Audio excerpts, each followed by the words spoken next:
بسم الله النور بسم الله النور بسم الله نور النور بسم الله النور بسم الله النور بسم الله نور النور بسم الله نور على نور بسم الله نور على نور بسم الله نور على نور بسم الله نور على نور بسم الله الذي هو مدبر الأمور.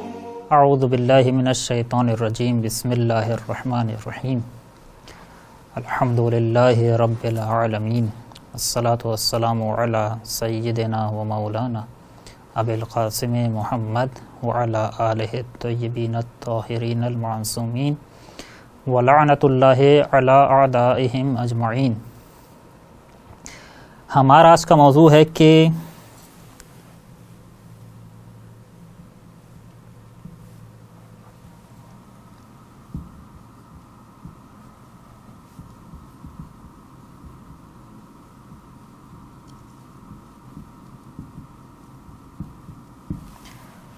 ہم کن چیزوں کے ذریعے سے علم حاصل کرتے ہیں. اس سے پہلے کچھ مقدمات اور ضروری باتیں بیان کرنا ضروری ہے. ایک مسئلہ ہمارے اور ویسٹ کے درمیان یعنی مغرب کے درمیان، مغربی مفکرین ان کے درمیان ایک مسئلہ ہے، وہ یہ، یا مثلاً اس سے پہلے یونانی قدیم میں یہ مسئلہ پیش آتا تھا کہ آیا کوئی حقیقت اور واقعیت ہے بھی یا نہیں؟ آیا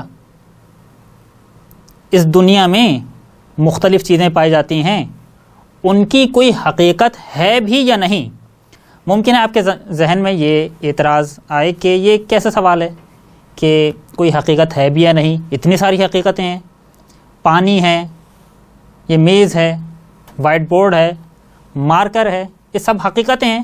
لیکن جی ہاں، مسئلہ یہی ہے کہ یونان قدیم زمانے میں کچھ افراد پیدا ہوئے کہ جنہوں نے اپنے آپ کو نام دیا شکاکین. شکاک یعنی بہت زیادہ شک کرنے والے. شکاک کی پلورل ہے، جمع ہے شکاکین. ان کا کہنا یہ تھا کہ اس کائنات میں کچھ بھی حقیقت نہیں پائی جاتی. میں جو اسے سمجھ رہا ہوں حقیقت، یہ حقیقت نہیں ہے، میرا وہم و گمان ہے. میں اسے سمجھ رہا ہوں حقیقت، میں سمجھ رہا ہوں، در حقیقت یہ میرا وہم و گمان ہے. میں اسے حقیقت سمجھ رہا ہوں، یہ حقیقت نہیں ہے، یہ میرا وہم و گمان ہے. آپ اپنے وہم و گمان کو حقیقت کا نام دے رہے ہیں، آپ اپنے خیالات کو حقیقت کا نام دے رہے ہیں. یہ تھے شکاکین.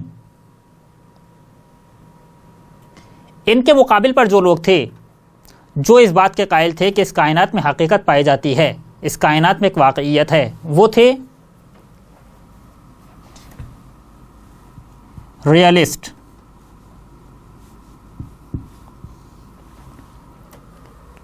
یعنی جو اس بات کا قائل تھے کہ اس کائنات میں حقیقت پائی جاتی ہے.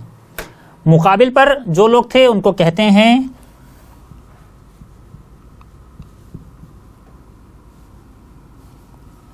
نان ریئلسٹ.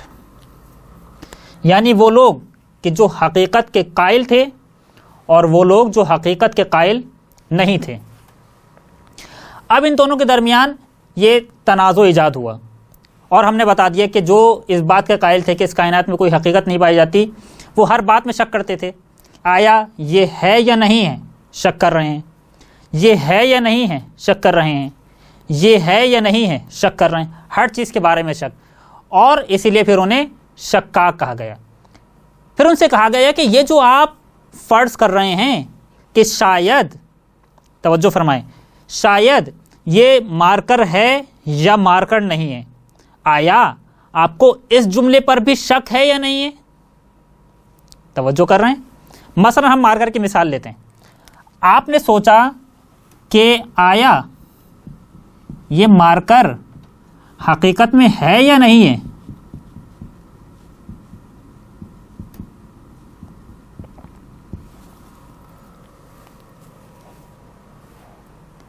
آپ کو اس مارکر کے بارے میں شک تھا. ہم آپ سے یہ پوچھتے ہیں اس جملے کے بارے میں آپ کو یقین ہے یا نہیں ہے؟ اگر آپ کہتے ہیں کہ اس جملے کے بارے میں مجھے یقین ہے کہ میں شکاک ہوں، یعنی ہر چیز کے بارے میں شک کرتا ہوں کہ آیا وہ چیز ہے بھی یا نہیں ہے، بس کم از کم آپ کو اس جملے کے بارے میں تو یقین ہے کہ آپ شکاک ہیں، یا آپ اس جملے کے بارے میں بھی شک کرتے ہیں کہ آپ شکاک ہیں یا نہیں ہیں. پہلا مسئلہ تو آپ کا یہاں حل ہو گیا. دوسرا، آپ ان افراد کو سمجھانا بہت مشکل ہے. یہ گروہ کیسے ایجاد ہوا، کیسے وجود میں آیا، اس کی پوری ایک تاریخ ہے. قدیم یونان کے زمانے میں آپ پڑھیے گا یا اگلی کلاسوں میں جا کے آپ پڑھیں گے انشاءاللہ. ہم اس تاریخ میں نہیں جا رہے کہ یہ لوگ کیسے وجود میں آئے اور ان کی تاریخ کیا تھی. لیکن بہرحال یہ طے ہے کہ یہ لوگ ہر چیز کے بارے میں شک کرتے تھے کہ یہ چیز ہے یا نہیں ہے، یہ ہے یا نہیں ہے، یہ ہے یا نہیں ہے، یہاں تک کہ انہیں شکاک کہا گیا. ان کو قائل کرنا بہت مشکل کام تھا. ان کو یہ بتانا کہ واقعاً کوئی چیز وجود میں آئی ہے یا نہیں، یا مثلا کوئی کسی چیز کی کوئی حقیقت ہے یا نہیں ہے، اس چیز کی حقیقت ہے یا نہیں ہے، یا کائنات میں مختلف چیزوں کی حقیقت ہے یا نہیں ہے. میں خدا کی بات نہیں کر رہا کہ یہ لوگ خدا کے بارے میں شک کرتے تھے کہ خدا ہے یا نہیں ہے، پیغمبر ہیں یا نہیں ہے، خدا نے اپنے نمائندے بھیجے یا نہیں. ان چیزوں کی بات نہیں کر رہا. میں سامنے کی چیزوں کی بات کر رہا ہوں، محسوس چیزوں کی، مادی چیزوں کی، کہ جنہیں ہم محسوس کر رہے ہیں، دیکھ رہے ہیں، سن رہے ہیں، چکھ رہے ہیں. ان چیزوں کی بات کے بارے میں بات کر رہا ہوں. اور یہ لوگ ان چیزوں کے بارے میں بھی شک کرتے تھے چے بے رسد خدا، کہ جسے دیکھا ہی نہیں جا سکتا. ان کو قائل کرنا بہت مشکل ہے. ان کو قائل کرنے کا ایک طریقہ میں آپ کو بتاؤں. جب یہ آپ سے پانی مانگیں، اگر کبھی ٹکرا جائیں کہ ممکن ہے ابھی ویسٹ میں یہ لوگ پائے جائیں، یا مثلا قدیم زمانے میں پائے جاتے تھے یونان میں، اگر کبھی یہ آپ سے پانی مانگیں اور کہیں مجھے پیاس لگ رہی ہے، پانی دے دو، تو ان سے کہیے جناب پانی کی تو کوئی حقیقت ہی نہیں ہے. اگر آپ اس بات کے قائل ہی نہیں ہیں کہ کائنات میں کوئی شے حقیقت نہیں رکھتی، تو آپ پانی کے ذریعے سے اپنی پیاس کیوں بجھا رہے ہیں؟ آپ اس بات کے قائل کیسے ہیں کہ پانی آپ کی پیاس بجھا دے گا؟ آپ کسی اور چیز کے پیچھے کیوں نہیں جا رہے؟ آپ یہ فرض کیوں نہیں کر رہے کہ یہ پانی ایک فردی چیز ہے جو میری پیاس بجھا دیتا ہے؟ آپ کیوں پانی پینے کے لیے جا رہے ہیں اور پانی پی رہے ہیں؟ اس کا مطلب کہ آپ اس بات کے قائل ہو ہی نہیں سکتے کہ کائنات میں چیزوں کا وجود نہیں ہے یا کائنات میں کوئی شے حقیقت نہیں رکھتی. کم از کم آپ لامحالہ طور پر، لاشعوری طور پر اس بات کے قائل ہیں کہ کائنات میں حقیقتیں ہیں، کائنات میں واقعیت ہے، کائنات میں ریئل چیزیں پائی جاتی ہیں، حقیقی چیزیں پائی جاتی ہیں، جبھی تو آپ ان کے پیچھے جا رہے ہیں. یا علامہ طباطبائی، ان کا نام سنا ہوگا آپ سب نے، نہیں سنا تو سنیے، اور علامہ طباطبائی کے بارے میں پڑھیے، بہت زیادہ پڑھیے. علامہ طباطبائی جن کا پورا نام تھا علامہ محمد حسین طباطبائی، ان کے بارے میں بھی پڑھیے اور انہوں نے جو کہا ہے وہ بھی پڑھیے. زندگی بدل دینے والی چیزیں. علامہ سید محمد حسین طباطبائی نام اس لیے ہائی لائٹ کیا کہ ہمارے زمانے کا بہت بڑا نام ہے، ہمیں اپنے علماء کے بارے میں معلوم ہونا چاہیے. ہم نے تو اپنے علماء کا نام بھی نہیں سنا، اور وہ قوم کہ جو اپنے علماء کو بھول جائے وہ کبھی بھی ترقی نہیں کر سکتی. بہرحال ایک نام میں نے آپ حضرت کے سامنے لیا. علامہ طباطبائی کہتے ہیں کہ اگر آپ کے سامنے کوئی شکاک آ جائے اور آپ اسے سمجھائیں اور وہ قائل نہ ہو، تو آپ اسے پانی میں دھکا دے دیں، وہ پانی میں گر جائے گا. جب وہ ہاتھ پاؤں چلائے کہ مجھے بچاؤ، تو اس سے کہیے پانی کی تو حقیقت ہی نہیں ہے، آپ سمجھ رہے ہیں کہ آپ ڈوب رہے ہیں، در حقیقت نہیں ڈوب رہے. توجہ. یعنی ان کو مختلف چیزوں کے ذریعے سے قائل کیا جا سکتا ہے. ہاں اگر کوئی قائل ہونا ہی نہ چاہے تو ظاہر ہے کہ اس کے بارے میں کچھ بھی نہیں کیا جا سکتا. جس طرح سے کہتے ہیں کہ اگر کوئی گر جائے اسے اٹھایا جا سکتا ہے، لیکن اگر کوئی گر کے پڑ جائے تو اسے اٹھایا نہیں جا سکتا. اگر کوئی اٹھنا ہی نہ چاہے تو آپ اسے کیسے اٹھائیں گے؟ بہرحال ایک گروہ تھا شکاکین، نان ریئلسٹ حضرات. انہوں نے کہا کہ کائنات میں کوئی چیز پائی نہیں جاتی. یہ مقدمہ میں نے کیوں بیان کیا؟ ابھی بیان کرتا ہوں.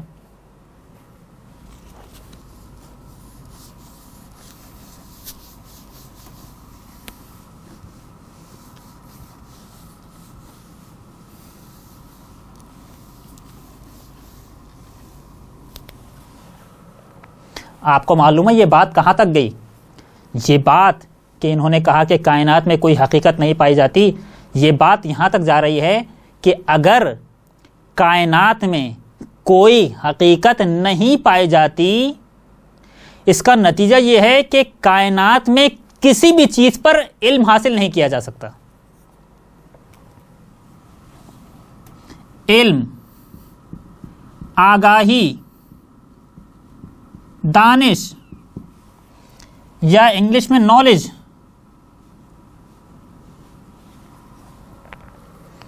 کہنے لگے کہ علم کس چیز پر حاصل ہوتا ہے؟ جو چیز پائی جاتی ہو. ایک گھڑی یہاں لگی ہے، میں نے دیکھا، علم حاصل کر لیا.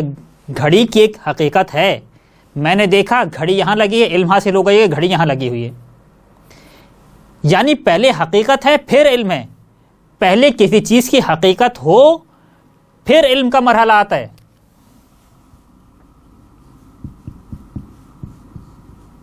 جب آپ کسی چیز کی حقیقت کے قائل ہوں گے تو اس پر علم حاصل کرنے کی کوشش کریں گے اور نتیجے میں پھر آپ کو اس پر علم حاصل ہو جائے گا. لیکن اگر آپ حقیقت ہی کے قائل نہیں ہوں گے تو علم کے بھی قائل نہیں ہوں گے. وہ حضرات نان ریئلسٹ جو اس بات کے قائل تھے کہ کائنات میں کوئی چیز حقیقت نہیں پائی جاتی، کوئی حقیقت نہیں ہے، کائنات میں کوئی واقعیت نہیں ہے، نتیجے میں وہ اس بات کا قائل تھے کہ کائنات میں کسی بھی چیز پر علم حاصل نہیں کیا جا سکتا. دروازہ بند ہو گیا، بات ختم ہو گئی. جب علم ہی حاصل نہیں کیا جا سکتا، بس یہ آپ جو کچھ پڑھ رہے ہیں یہ فرضی باتیں ہیں. آپ کلاس میں آئے ہیں، فرضی باتیں سیکھنے کے لیے آئے ہیں، آپ تو کسی چیز پر علم حاصل ہی نہیں کر سکتے. آپ کالج گئے، کالج میں جا کر آپ کلاس میں بیٹھے، پروفیسر نے آپ کو سمجھانا شروع کیا، آپ تو ایک فرضی باتیں سن رہے ہیں، بس کسی چیز پر علم حاصل کیا ہی نہیں جا سکتا. آپ نے محنت کی، بھاری فیسیں ادا کر دیں، یونیورسٹی پہنچے، وہاں جا کے پروفیسر صاحب آئے، انہوں نے آپ کو پڑھانا شروع کیا، آپ بیٹھے رہے، آپ سمجھ رہے تھے کہ آپ نے علم حاصل کر لیا، لیکن در حقیقت آپ کو علم حاصل نہیں ہوا. یہ سب فرضی باتیں ہیں. آپ نے دیکھا ایک چیز کہاں سے کہاں تک جا رہی ہے. اگر کائنات میں حقیقت ہی نہیں ہے تو پھر کائنات میں علم بھی نہیں ہے. اسی کے مقابل میں ہم لوگ جو ریئلسٹ ہیں، جو اس بات کے قائل ہیں کہ کائنات میں حقیقت پائی جاتی ہے، اور آگے جا کے بیان کروں گا، اگلے سبق میں آئے گا، موضوعات میں آئے گا کہ نہ یہ کہ کائنات میں یہ مادی حقیقتیں پائی جاتی ہیں، بلکہ ماورائے مادی، معنوی اور روحانی حقیقتیں بھی پائی جاتی ہیں، کہ جس کو ہم بعد میں انشاءاللہ ثابت کریں گے. بس آپ کو پہلے اس بات کا قائل ہونا پڑے گا کہ کائنات میں حقیقت پائی جاتی ہے. جب آپ اس بات کے قائل ہو جائیں گے تو آپ پھر اس چیز پر علم حاصل کریں گے. نہ یہ کہ ہم اس بات کے قائل ہیں کہ کائنات میں چیزیں وجود رکھتی ہیں اور ان چیزوں کی ایک حقیقت ہے، بلکہ ہم اس بات کے بھی قائل ہیں کہ علم بھی ایک موجود ہے. یعنی ہم کہہ سکتے ہیں وجود علم، یعنی چیزیں بھی حقیقت رکھتی ہیں اور علم بھی حقیقت رکھتا ہے. وجود علم، علم کا ایک وجود ہے. یہ وجود کیسا ہے یہ انشاءاللہ آگے جا کر آپ پڑھیے گا یا دوسروں سے پوچھیے گا. فی الحال یہ ہمارا موضوع نہیں ہے. مختلف سوالات بیدار کرتا رہتا ہوں کلاس کے درمیان، تاکہ آپ حضرات کو علم ہو کہ جو کچھ آپ حضرات کو پڑھایا جا رہا ہے اسکولز میں، کالجز میں، یونیورسٹیز میں، وہ صرف کافی نہیں ہے. اور بہت ساری ایسی چیزیں ہیں کہ جو آپ کو پڑھانا چاہیے تھیں مگر نہیں پڑھایا جا رہا. مسئلہ صرف یہ ہے، توجہ فرمائیں، مسئلہ صرف یہ ہے کہ ہمارے اسکولز میں، ہمارے کالجز، آپ لوگ بڑی کلاس ہیں لہذا یہ بات بیان کر رہا ہوں، ہمارے اسکولز میں، ہمارے کالجز میں، ہماری یونیورسٹیز میں ویسٹرن ایجوکیشن سسٹم ہیں.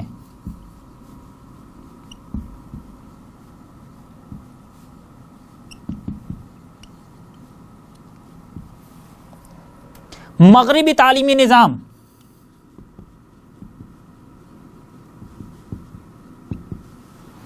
جب مغربی تعلیمی نظام ہے تو وہی کچھ پڑھایا جائے گا جس کا مغرب قائل ہے، جس کا ویسٹ قائل ہے. ہمیں تو یہ سب چیزیں بتائی ہی نہیں جائیں گی کہ کائنات میں حقیقت بھی پائی جاتی ہے، کائنات میں علم کا بھی ایک وجود ہے، یہ وجود کیسا ہے.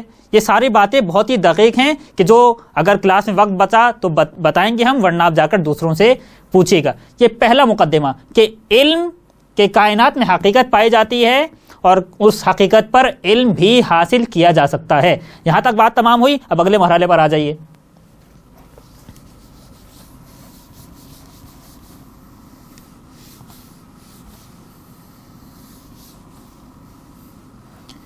بہت ساری باتیں جس کی ہم نے تفصیل چھوٹی کلاس میں بیان کی ہے، 7th 8th گروپ میں بیان کی ہے، ان تفاصیل کو ہم چھوڑ رہے ہیں. اگر کسی کو بہت زیادہ دقیق پڑھنا ہے، پچھلی باتیں بھی پڑھنی ہے، تو وہ پچھلی کلاس کی طرف بھی رجوع کریں، وہ سنیں، اور پھر تاکہ یہ کلاس مزید واضح ہو جائے. بہرحال ہم نے 2 باتیں بیان کر دیں. کائنات میں حقیقت بھی ہے اور اس حقیقت پر علم بھی حاصل کیا جا سکتا ہے. اب سوال یہ ہے کہ جو ہمارا اصل موضوع، علم کن چیزوں کے ذریعے سے حاصل کیا جاتا ہے؟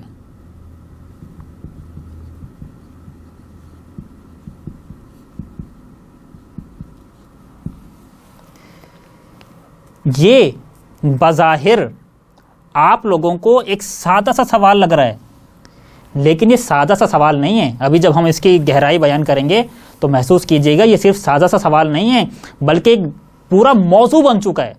یعنی اس میں اتنے مسائل وارد ہو چکے ہیں، اس میں اتنے اختلافات کیے لوگوں نے کہ ایک پورا موضوع اور سبجیکٹ بن چکا ہے.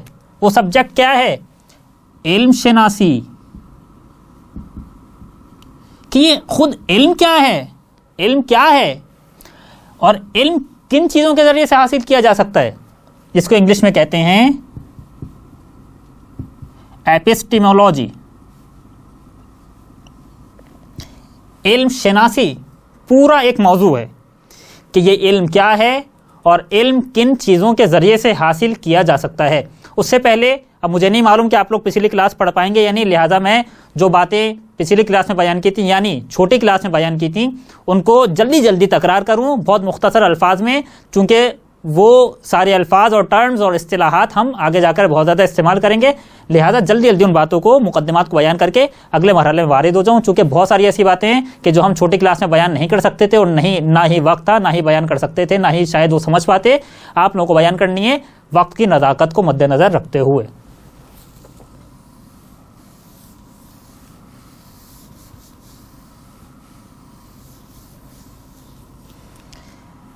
علم کی 2 قسم کی مختلف تقسیمات ہیں. علم کی کسی بھی چیز کو مختلف اینگل سے تقسیم کیا جا سکتا ہے. مثلا ہم کہتے ہیں انسان کتنی قسموں پر مشتمل ہیں؟ کہتے ہیں انسان 2 ہیں، یا مرد یا عورت. پھر پوچھا انسان کتنی قسموں پر مشتمل ہیں؟ کہنے لگے انسان 2 ہیں. کیسے؟ یا انسان جاہل ہے یا انسان عالم ہے. پھر پوچھا کہ انسان کتنی قسموں پر مشتمل ہے؟ کہا 2. کیسے؟ یا انسان عاقل ہے یا غیر عاقل ہے، یعنی جو عقل نہیں رکھتے. بیوقوف مراد میری بیوقوف ہیں. بہرحال مختلف اینگل سے، مختلف جہاز سے کسی بھی چیز کو مختلف طرح سے تقسیم کیا جا سکتا ہے. ٹھیک ہے. اب علم کی 2 تقسیمات میں آپ کے سامنے بیان کر رہا ہوں کہ جس کی ہم بہت زیادہ آگے وہ الفاظ استعمال کریں گے، لہذا بیان کرنا ضروری ہے.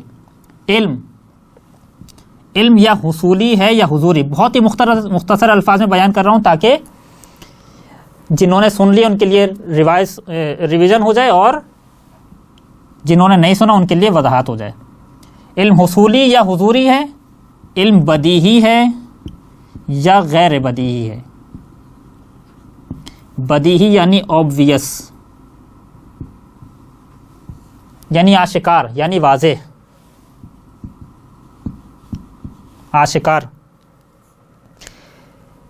کچھ چیزوں پر علم حاصل کیا جاتا ہے. مثلا جو مثال ہم نے بیان کی تھی پہلے، وہی مثال بیان کر رہے ہیں تاکہ بہت زیادہ پیچیدگی ایجاد نہ ہو کلاس میں. میرے پاس مارکر ہے، میرے ہاتھ سے مارکر چھوٹ گیا. کہاں گیا؟ زمین کی طرف. یہ مارکر آسمان کی طرف کیوں نہیں گیا؟ میرے ذہن میں ایک سوال بیدار ہوا. میں نے اس حقیقت کی تلاش میں نکلا اور میں نے تحقیق کرنا شروع کی، یہاں تک کہ مجھے اندازہ ہوا کہ زمین میں قوت کشش پائی جاتی ہے، قوت ثقل پائی جاتی ہے، جسے ہم کہتے ہیں فورس آف گریویٹیشن۔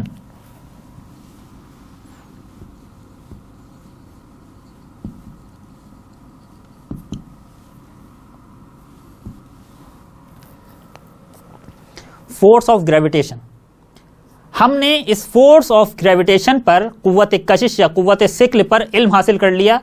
جو علم حاصل کیا جاتا ہے مختلف دلائل کے ذریعے سے، اسے کہتے ہیں علم حصولی، یعنی جس علم کو حاصل کیا جاتا ہے۔ لیکن بعض ایسے علوم ہیں کہ جنہیں حاصل کرنے کی ضرورت نہیں ہے۔ مثلا چھوٹی سی مثال، بھوک لگ رہی ہے، کیا ضروری ہے کہ کوئی مجھے آ کر ثابت کرے کہ بھوک لگ رہی ہے، پھر مجھے پتہ چلے گا، پھر مجھے علم حاصل ہوگا کہ بھوک لگ رہی ہے؟ نہیں، مجھے خود احساس ہو رہا ہے کہ بھوک ہے، یعنی اس بھوک پر علم حاصل کرنے کی ضرورت نہیں ہے، بلکہ اس بھوک کو خود محسوس کر کر اس پر علم حاصل کیا جا سکتا ہے۔ یعنی چونکہ بھوک میرے پاس حاضر ہے، اسے حاصل کرنے کی ضرورت نہیں ہے۔ لہٰذا اس طرح کے علوم کو، بھوک پر علم، پیاس پر علم، محبت پر علم، نفرت پر علم، اس طرح کے علوم کو کہتے ہیں علم حضوری۔ یہ سارے الفاظ بہت زیادہ استعمال ہوں گے۔ مثلا خدا پر جو علم ہے، آیا وہ علم حصولی ہے یا علم حضوری ہے؟ لہٰذا ان اصطلاحات کو یاد کر لیں، ان ٹرمز کو یاد کر لیں۔ ہم ان ٹرمز کو دوبارہ بیان نہیں کریں گے، بلکہ ہم اتنا بتائیں گے مثلا خدا پر علم علم حضوری ہے یا خدا پر علم علم حصولی ہے، ٹھیک ہے؟ یعنی یہ ساری باتیں آپ اپنے پاس نوٹ بھی کر لیں اور یاد بھی کر لیں۔ ہم دوبارہ بار بار ہر ٹرم کی، ہر اصطلاح کی وضاحت نہیں کریں گے۔ اسی طرح سے علم یا بدیہی ہے یا غیر بدیہی ہے۔ بعض چیزیں ہمارے لیے بالکل واضح ہیں، ان پر علم حاصل کرنے کی ضرورت ہی نہیں ہے۔ سورج کا نکلنا ضروری نہیں ہے کہ کوئی ہمیں ثابت کرے کہ آج سورج نکلا ہے، دیکھیے دن نکلا ہوا ہے، روشنی ہے، روشنی نکلنے کا مطلب یہ ہے کوئی چیز ہے جو روشنی پھیلا رہی ہے، اور وہ چیز جو روشنی پھیلا رہی ہے وہ سورج ہے۔ ضروری نہیں ہے، ہمیں علم ہے، آشکار ہمارے لیے یہ بات بالکل روزے روشن سے زیادہ عیاں ہے یہ بات کہ سورج کا ایک وجود ہے۔ لیکن ہر چیز ہمارے لیے بدیہی اور آشکار نہیں ہے، بلکہ بہت ساری چیزوں پر علم حاصل کرنے کی ضرورت پڑتی ہے یا دلائل لانے کی ضرورت پڑتی ہے۔ جیسے خود یہی مثال فورس آف گریویٹیشن ہمارے لیے واضح نہیں تھی کہ زمین میں قوت کشش پائی جاتی ہے، ہمارے لیے واضح ہو گیا کہ قوت کشش پائی جاتی ہے، یعنی غیر بدیہی سے یہ چیز ہمارے لیے بدیہی بن گئی۔ توجہ کریں، یہ سارے جملے ہیں جن کی بہت زیادہ وضاحت نہیں کر پاؤں گا، اور انشاءاللہ ہم واٹس ایپ گروپ پر ان ساری چیزوں کو ڈسکس کر سکتے ہیں۔ اب آ جائیے ہمارے اصل سوال کی طرف۔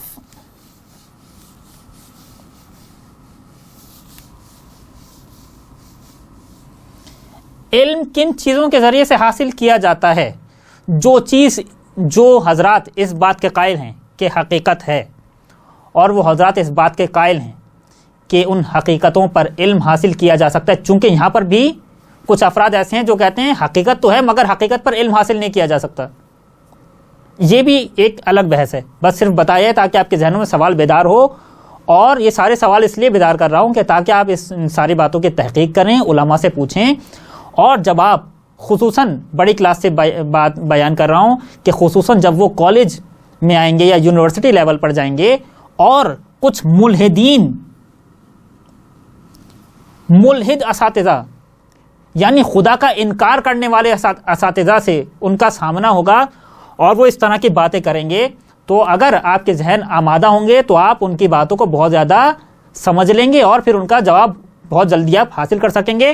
لیکن اگر آپ حضرات نے ان ساری باتوں پر توجہ نہیں کی تو ملحد اساتذہ کے سامنے آپ تسلیم ہو جائیں گے، جواب نہیں ہوگا، قائل نہ بھی ہوں تو آپ ان کے سامنے سے واپس آ جائیں گے۔ لیکن اگر آپ کے سامنے یہ ساری الجھنیں سلجھ چکی ہوں گی تو آپ ان کے سامنے ان کی سازشوں کو بے نقاب کر سکتے ہیں۔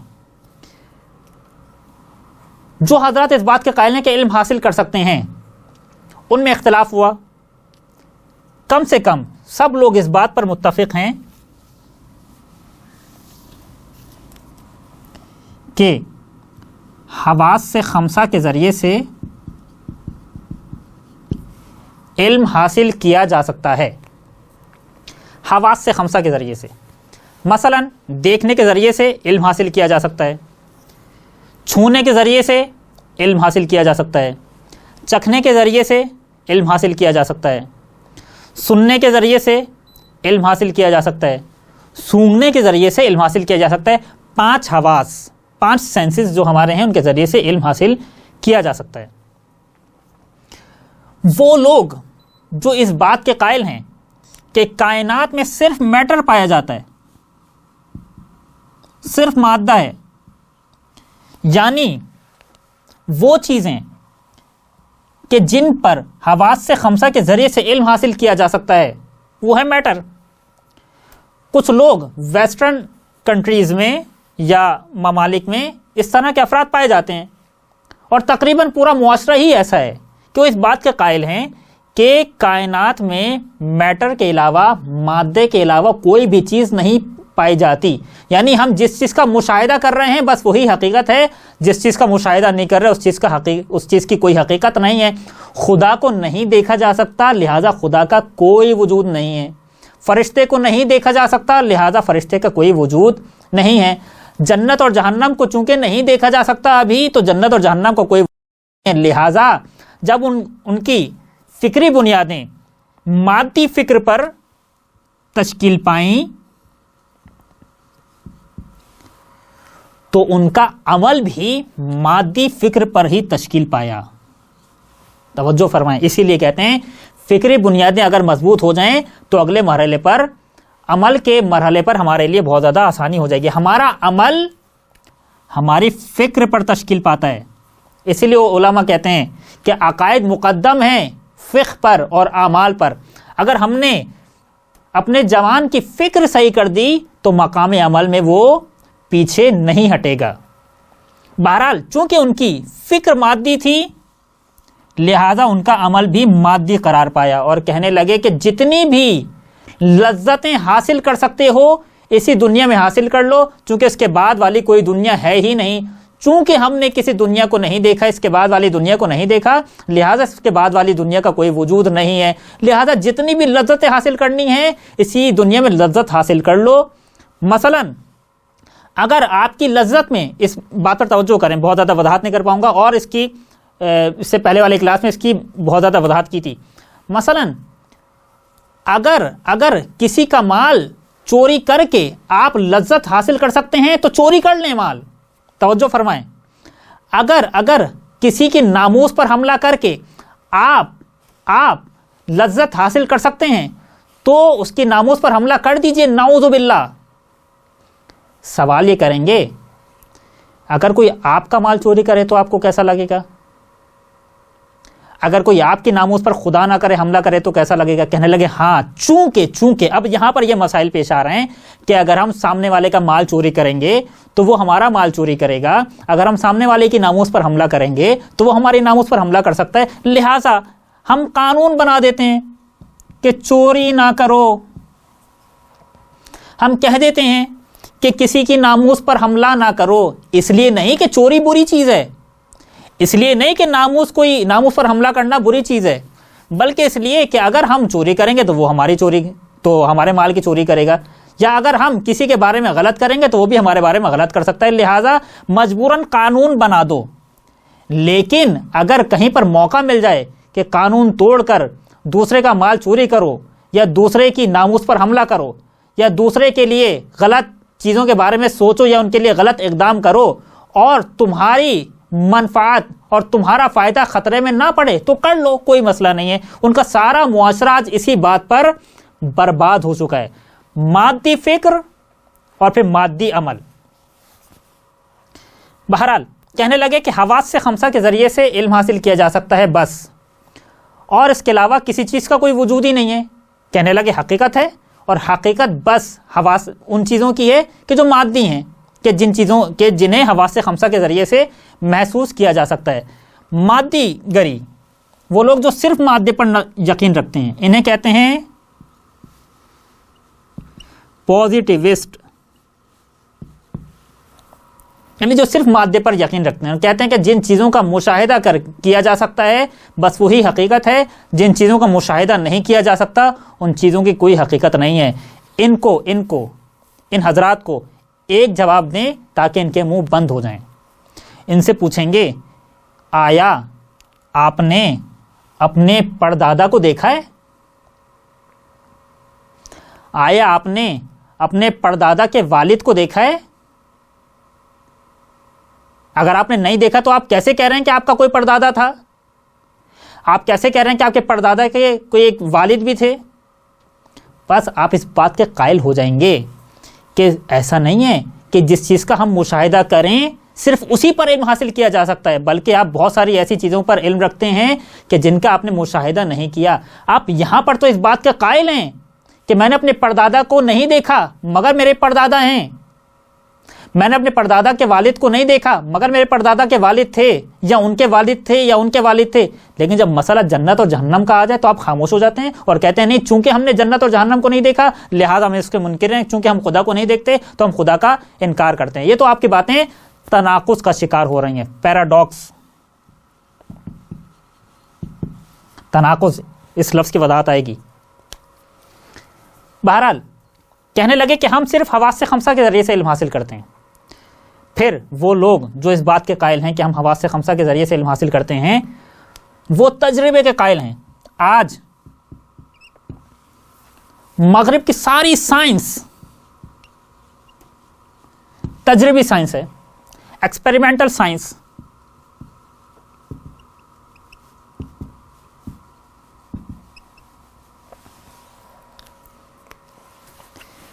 صرف تجربی سائنس کہ جن چیزوں کا تجربہ کیا جائے بس وہی حقیقت ہے، اس کے سوا کوئی حقیقت نہیں ہے۔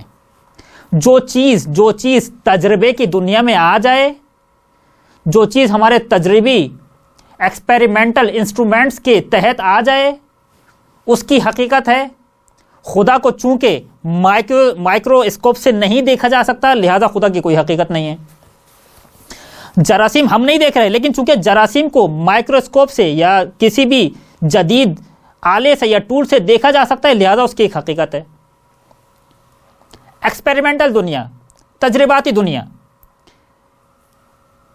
لیکن وہ مجبوراً تجربے کے دنیا میں رہتے ہوئے ایک اور چیز کے قائل ہو گئے کہ جس کے ہم تو قائل تھے وہ قائل نہیں تھے۔ ایک اور چیز سے قائل ہو جائے کہ نہیں، بات صرف حواس خمسہ کے ذریعے سے علم حاصل نہیں کیا جاتا بلکہ ایک اور چیز ہے کہ جس کے ذریعے سے علم حاصل کیا جا سکتا ہے، لیکن مجبوراً اس کے ایک خاص حصے کو مانا مگر اس پوری چیز کو نہیں مانا۔ وہ چیز کیا ہے ابھی بتاتا ہوں۔ کہنے لگے مثلاً جو مثال میں نے پہلی کلاس میں دی، چھوٹی کلاس میں، پانی کو ابالا، دیکھا پانی ایک خاص درجہ حرارت پر آ کر ابلنا شروع کر دیتا ہے۔ دوسرے پانی کو ابالا، دیکھا وہ بھی ابلنا شروع کرے خاص درجہ حرارت پر آ کر۔ تیسری مرتبہ پانی کو ابالا، پھر دیکھا ہاں یہ خاص درجہ حرارت پر آ کر ابلنا شروع کر دیتا ہے۔ اور ہم نے کچھ مرتبہ تجربہ کرنے کے بعد یہ ایک حکم جاری کر دیا کہ ہر پانی ایک خاص درجہ حرارت پر آ کر ابلنا شروع کر دیتا ہے۔ سوال یہ کریں گے، آپ نے جو کہا ہر پانی ایک خاص درجہ حرارت پر آ کر ابلنا شروع کر دیتا ہے، کیا آپ نے ہر پانی کو ابال کے دیکھا ہے؟ جی نہیں، آپ نے ہر پانی کو ابال کے نہیں دیکھا۔ جب آپ نے ہر پانی کو ابال کر نہیں دیکھا تو آپ یہ کیسے کہہ رہے ہیں کہ ہر پانی ایک خاص درجہ حرارت پر آ کر ابلنے لگتا ہے؟ کہنے لگے کہ ہم نے کچھ مرتبہ پانی کا تجربہ کیا تو ہمیں یہ یقین ہو گیا، اتنا تجربہ کیا ہم نے کہ ہمیں یقین ہو گیا کہ دنیا میں جہاں بھی پانی پایا جاتا ہے وہ ایک خاص درجہ حرارت پر آ کر ابلنا شروع کر دیتا ہے، لہذا ہم نے قانون کلی بنا دیا، کلی قانون بنا دیا۔ وہ قانون یہ کہ پانی ایک خاص درجہ حرارت پر آ کر ابلنا شروع کر دیتا ہے۔ یہ جو آپ نے قانون بنایا، قانون کہ ہر پانی خاص درجہ حرارت پر آ کر ابلنا شروع کر دیتا ہے، اس قانون کا کوئی مادی وجود ہے؟ کوئی مادی وجود ہے؟ آپ کہیں ہاں وجود ہے، ہر پانی خاص درجہ حرارت پر آ کر ابلنا شروع کر رہا ہے لہذا اس قانون کا وجود ہے۔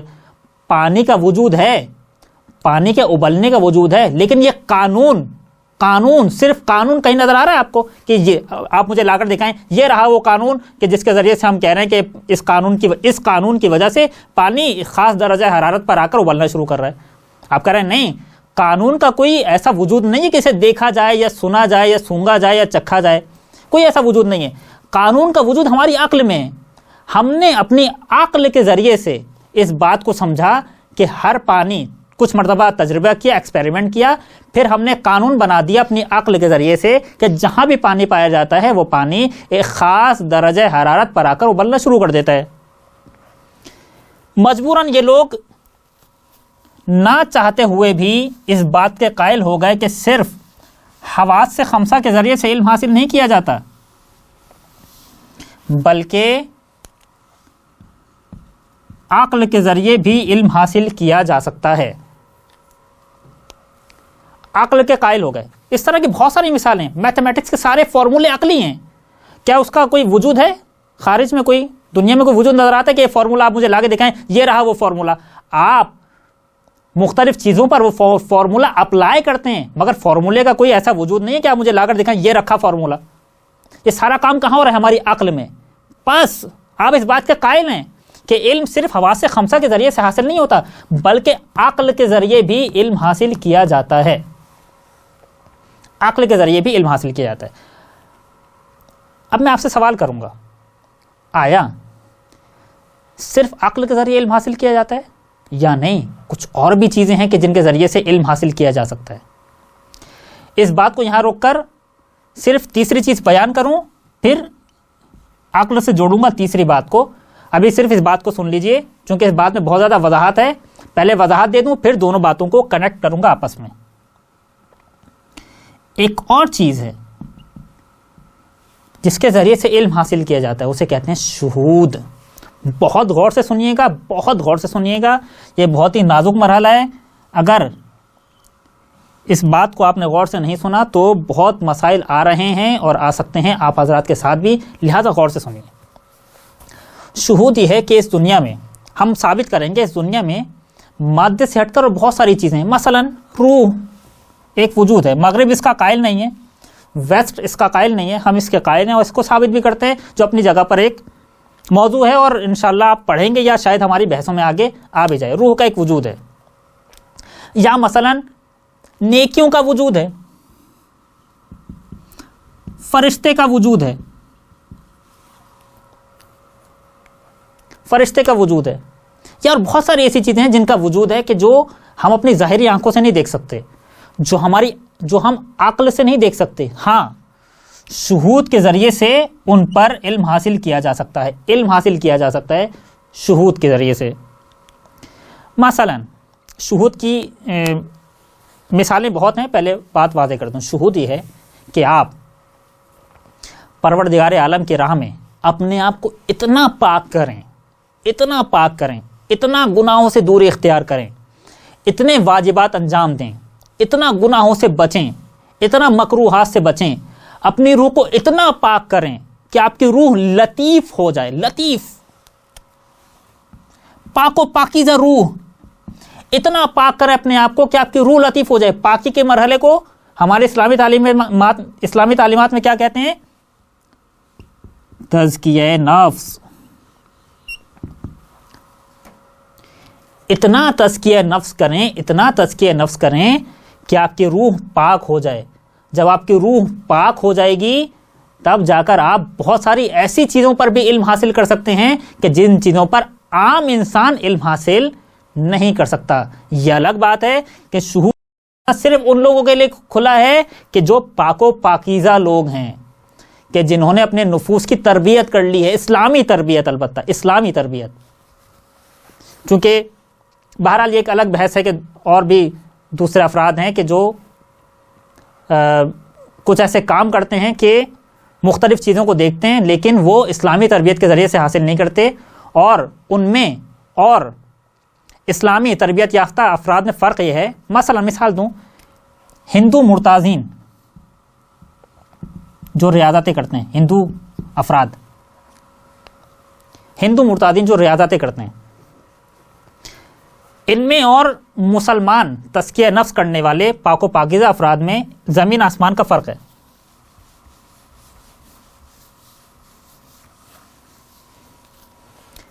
ہندو مرتازین کہتے ہیں جتنے گندے ہوگے، جتنا گناہ کرو گے، اتنے ہی آپ کے پاس کمالات آئیں گے، اور اسلام کہتا ہے جتنا اپنے آپ کو پاک و پاکیزہ رکھو گے اتنے ہی کمالات آئیں گے۔ ان کے پاس بھی چند ایک کمالات آ جاتے ہیں، مثلا یہ ہواؤں میں اڑتے ہیں مثال کے طور پہ ہندو مرتازین. اور اسلامی تربیت یافتہ افراد کے پاس بھی کمالات آتے ہیں. مثلا وہ کچھ ایسی چیزیں دیکھتے ہیں کہ جو عام انسان نہیں دیکھتا، کہ جسے ہم شہود کی منزل کہہ رہے ہیں، جس کی بہت زیادہ وضاحت ضروری ہے. میں پھر کہہ رہا ہوں وہ افراد کہ جو اسلامی تربیت یافتہ ہیں، جنہوں نے پاک کر لیا ہے. کل آ کر کوئی یہ نہ کہے کہ بھائی ہم پر شہود ہونے لگا ہے. آپ گناہوں سے تو بچتے نہیں ہیں اور کہنا ہے آپ پر شہود ہو رہا ہے. ان دونوں میں ایک بنیادی فرق ہے،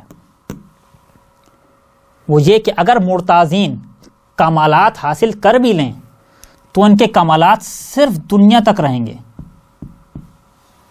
اور جیسے ہی ان کی آنکھیں بند ہوئیں ان کے سارے کمالات گم. لیکن اسلامی تربیت یافتہ افراد جب اپنے آپ کو پاک کرتے ہیں تو مرنے کے توجہ فرمائیں، مرنے کے بعد ان کے کمالات ختم نہیں ہوتے بلکہ کمالات مزید بڑھ جاتے ہیں. یہ کیسے بڑھتے ہیں یہ اپنی جگہ موضوع ہے. بہرحال شہود کے ذریعے سے مختلف چیزوں پر علم حاصل کیا جا سکتا ہے، مگر شہود کا دروازہ ہر کسی کے لیے نہیں کھلا. لہٰذا ہم اپنی کتابوں میں عقل کے ذریعے سے ثابت کرتے ہیں مختلف چیزوں کو، خدا کو، فرشتوں کے وجود کو، جنت کو، جہنم کو، اس طرح کی دوسری چیزوں کو. انسان اتنا پاک ہو جائے کہ اسے وہ ان چیزوں کو دیکھ لے کہ جو عام حالات میں نہیں دیکھ سکتا. مکاشفہ، جس حالت میں انسان دیکھتا ہے اسے کہتے ہیں مکاشفہ. مکاشفہ کیا ہے؟ مکاشفہ میں صرف وضاحت کر رہا ہوں، کل کوئی آ کر یہ ادعا نہ کرے کہ اس پر مکاشفہ ہونے لگا ہے، کیونکہ میں کہہ چکا ہوں جو پاک و پاکیزہ افراد ہوتے ہیں صرف ان کے ساتھ یہ معاملات آتے ہیں. خواب نما حالت مگر بیداری میں.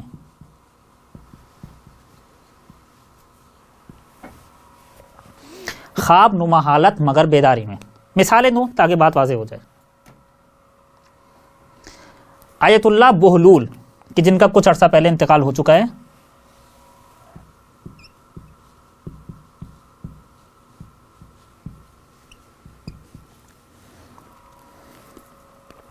ایک جگہ گئے اور پھر صاحب خانہ سے پوچھا کہ یہاں کچھ ہوتا ہے، اس کمرے میں کچھ ہوتا ہے، اس حجرے میں کوئی خاص عمل انجام پاتا ہے؟ صاحب خانہ نے سوچا اور سوچنے کے بعد کہا کہ جی ہاں، اس کمرے میں مجلس ہوتی ہے. کہنے لگے ہاں میں دیکھ رہا ہوں کہ اس کمرے کی دیواروں سے نور نکل رہا ہے. نور، وہ نور ان آنکھوں سے نہیں دیکھا جا سکتا تھا، نور کی ایک حقیقت تھی. اس نور پر علم ان آنکھوں کے ذریعے سے حاصل نہیں کیا جا سکتا تھا. اس نور پر علم دل کی آنکھوں سے حاصل کیا جا سکتا تھا. یہ دل کی آنکھیں کب کھلتی ہیں؟ کہ جب انسان اپنے آپ کو بہت زیادہ پاک کر لے. یہ دیکھنے کی مثال، ایک مثال سننے کی لیجئے تاکہ بات واضح ہو جائے. لیکن میں پھر کہہ رہا ہوں کہ یہ بہت ہی حساس مرحلہ ہے، اس پر بہت مسائل آتے ہیں. اگر آپ نے اس پر توجہ نہیں کی، بہت سارے ایسے افراد ہیں کہ جو شہود اور مکاشفے کا دعویٰ کرتے ہیں لیکن گناہوں سے بھرپور ہوتے ہیں. وہ افراد ان پر شیطان علم لے کر آتا ہے.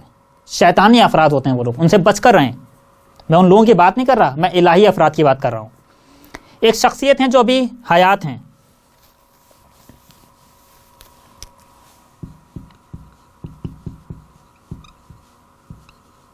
آیت اللہ تحریری، آیت اللہ محمد باقر تحریری، ابھی حیات ہیں. قم کے استاد ہیں اور استاد اخلاق ہیں. استاد اخلاق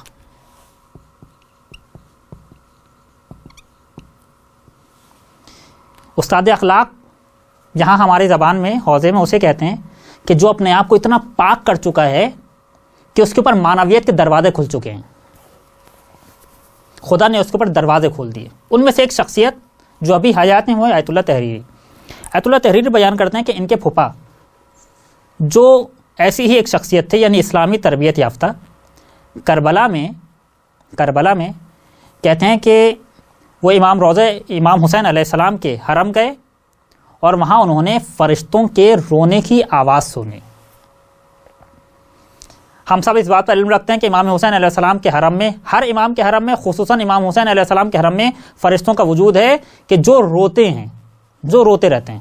ہم نے سنا ہے مختلف زیارات کے ذریعے سے، روایات کے ذریعے سے، اہل بیت کی تعلیمات کے ذریعے سے یہ بات ہم تک آئی، لیکن انہوں نے فرشتوں کے رونے کی آواز بھی سنی۔ یہ کیسے سنی آواز؟ کیونکہ انہوں نے اپنے آپ کو اتنا پاک کر لیا کہ وہ آوازیں جو عام کان نہیں سن سکتے تھے، ان آوازوں پر علم حاصل کر لیا اپنے باطنی کانوں کے ذریعے سے، یعنی اسلامی تربیت کے ذریعے سے جو پروردگار عالم نے ان کو کمالات عطا کیے۔ پھر کہتے ہیں وہ باہر آئے، اور جب دوبارہ امام حسین علیہ السلام کے حرم گئے تو انہیں وہ آوازیں نہیں آئیں۔ پھر انہوں نے سوچا، بہرحال ایک طولانی واقعہ ہے، پھر انہوں نے سوچا کہ ایسا کیوں ہوا، پہلے تو فرشتوں کی آوازیں سن رہا تھا، اب کیوں آوازیں نہیں آئیں؟ تو کہتے ہیں میں نے سوچا، یعنی انہوں نے سوچا، پھر انہیں سمجھ میں آیا کہ کوئی انہوں نے ایک ایسا کام انجام دے دیا تھا کہ جو حرام نہیں تھا، لیکن پروردگار عالم کو پسند نہیں تھا کہ وہ یہ شخصیت وہ یہ کام انجام دے۔ جیسے ہوتا ہے نا کہ ہمارے کلاس میں بہت سارے اسٹوڈنٹس ہیں، بہت سارے بچے ہیں، لیکن ہمیں توقع ہوتی ہے کہ یہ بچہ چونکہ بہت اچھا ہے، یہ بچہ یہ غلطی نہ کرے۔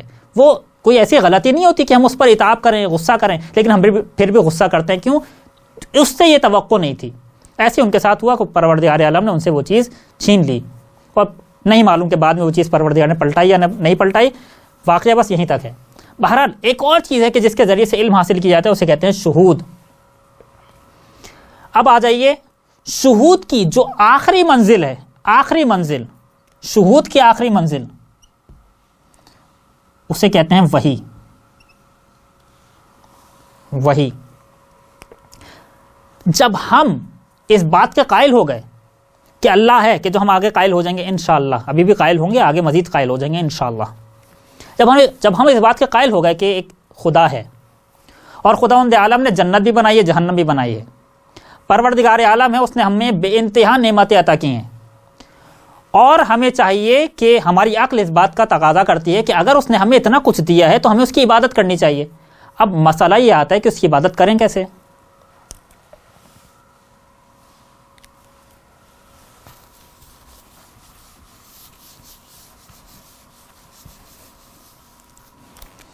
خدا کی عبادت کریں کیسے؟ یہ ایک مسئلہ ہے۔ آیا میں اپنی عقل کے ذریعے سمجھ سکتا ہوں کہ خدا کی عبادت کیسے کرنی چاہیے؟ بعض لوگ اس بات کے قائل ہیں کہ ہمیں وحی کی ضرورت نہیں ہے۔ کچھ ایسے بیوقوف افراد ہیں خود مسلمانوں میں، کہتے ہیں ہمیں وحی کی ضرورت نہیں ہے، کیوں؟ ہم اپنی عقل کے ذریعے سے ہر چیز کو سمجھ سکتے ہیں، یعنی ہم سمجھ سکتے ہیں کہ ہمیں کیا کرنا چاہیے۔ وحی کے مقابلے میں جو گروہ ہے اسے کہتے ہیں ریشنلزم۔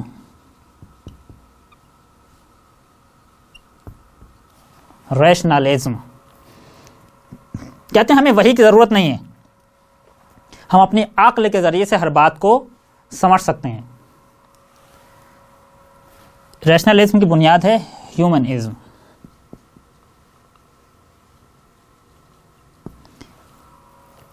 یعنی انسان ہی سب کچھ ہے، انسان کو پروردگار نے عقل دی ہے، انسان اپنی عقل سے ہر کام کر سکتا ہے، ہمیں وحی کی ضرورت نہیں ہے۔ اگر آپ اپنی عقل سے ہر کام کر سکتے ہیں، جو مثال میں نے پہلے والی کلاس میں دی، چھوٹی کلاس میں، وہی کلاس یہاں دوں، آپ مجھے بتائیے کہ پروردگار نے فجر کی نماز 2 رکعت کیوں رکھی؟ کہنے لگے فجر کی نماز 2 رکعت اس لیے رکھی پروردگار عالم نے، ٹائم بہت کم رہ گیا، بہت جلدی باتیں کر رہا ہوں، فجر کی نماز 2 رکعت اس لیے رکھی پروردگار عالم نے کہ تاکہ انسان سستی کے عالم میں ہوتا ہے، انسان پر سستی طاری ہوتی ہے اور اسے نیند بہت زیادہ آ رہی ہوتی ہے، لہذا پروردگار نے چاہا کہ اس پر تکلیف اور ذمہ داری کچھ کم کر دو، 2 رکعت نماز پڑھ کے جلدی سے سو جاؤ۔ سوال یہ ہے کہ اگر واقعاً مصلحت یہی تھی اور آپ نے اپنی عقل کے ذریعے سے فیصلہ کر دیا کہ پروردگار نے 2 رکعت نماز کیوں رکھی، یہ بتائیے پروردگار نے نماز شب 11 رکعت کیوں رکھی پھر، اگر یہی مسئلہ تھا؟ اس کا مطلب یہ کہ آپ اپنی عقل کے ذریعے سے ہر بات پر علم حاصل نہیں کر سکتے۔ ایک جملہ کہہ رہا ہوں، جہاں پر یہ جملہ لکھ لیں، کام آئے گا،